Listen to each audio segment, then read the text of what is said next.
In this video is our 11-week update to see how far we've got with the build, disasters and all.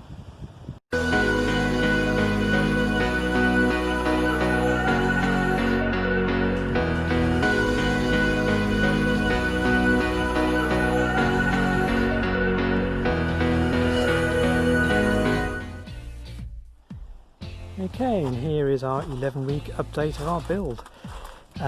Yeah, been 3 weeks of goods and bads, so we'll explain what's gone wrong. A couple of things have this month. Right, one of the first things we've done is we've run the wires for the 12 volt and the 240 volt systems. So most of these are now connected and live. That's gone really well. The bedding, I think we just made the bed frame in the last video.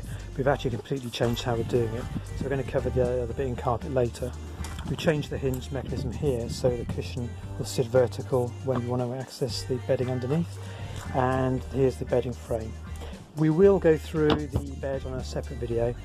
We're just waiting for the upholstery to come back. Long story, but we had a night away at the upholsterers who did a fantastic job of doing the upholstery. It looks absolutely professional.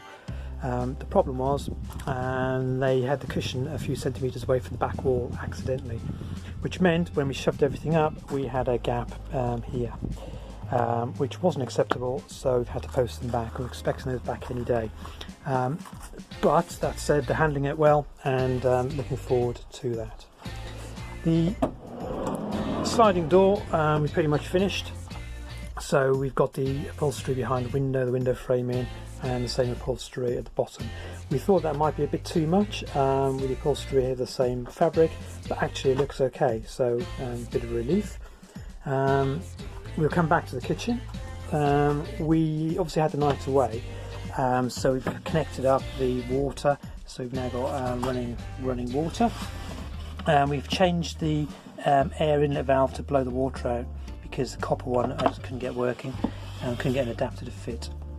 The boiler's connected to everything bar gas, so this is the sort of open window sensor thingy which connects to these two wires where we have a micro switch. That does seem to work.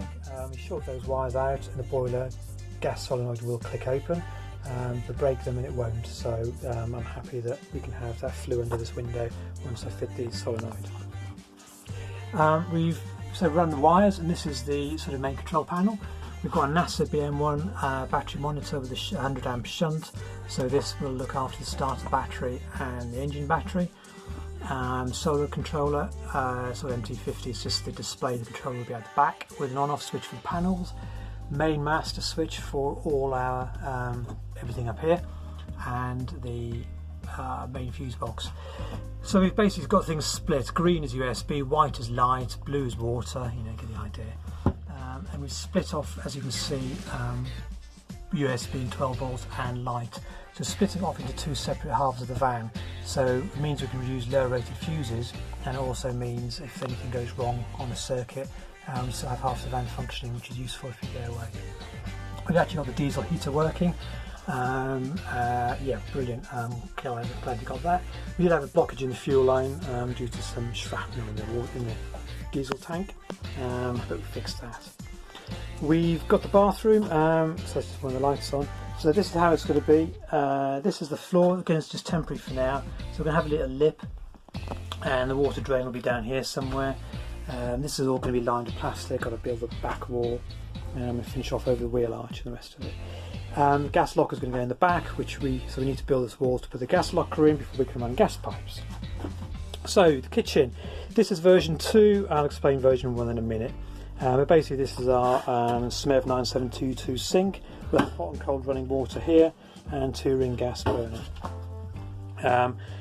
Yeah, the back I couldn't work out a way of doing this pillar bit neat, so I resorted to carpet. And then we've got insulation behind here, and this is just 6mm ply glued and screwed to the battens that are behind. So what we'll do, we'll stick a 3mm piece of ply on this with obviously 100% contact area with the splashback lining. Similarly here, this is just 6mm ply. This will be screwed to the battens behind, and we'll cover that again with 3mm ply. Once the worktop's complete, so this is the worktop, 50mm ply, and again we've got a top paint to go on there. Problem was version 1, brilliant, all fitted well. Sadly, when I sprayed the glue, the wind sort of took the top cover, touched in the wrong place, and it completely ballsed up. So yeah, we can see it here. We ended up with a ripple here, and then realised that I just couldn't get it off, and this is just so well stuck, there's no way it would come off. Which is, the good thing is we decided we didn't like this surface anyway, so we're changing it. But ultimately I had to go and get some more 15mm ply as well, because I didn't have enough big bits. It's an expensive day. We've done, as I said, the plumbing here with all the stopcocks and the looms.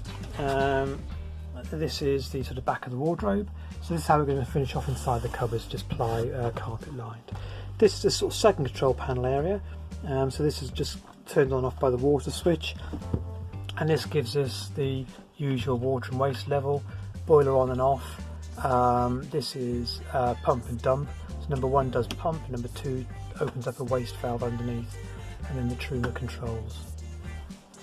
The kitchen, we've got the fridge in place. Again, this is just temporary, just for the video really, and so we can see what's going on. And underneath we've got 2 outlets which are rotate and on off for the diesel heater. There'll be one of those in the garage and one in the bathroom as well. Got the 240 volt plinth heater in, but we've linked this to a remote control thermostat, so we can set the thermostat to say 20 degrees, and it will then cut the plinth heater off and on as it needs to.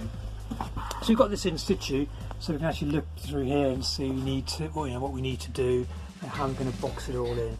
So this is just going to be some cupboard shelves around the back. That's obviously going to be insulated. And in here we've got the step working with auto retract.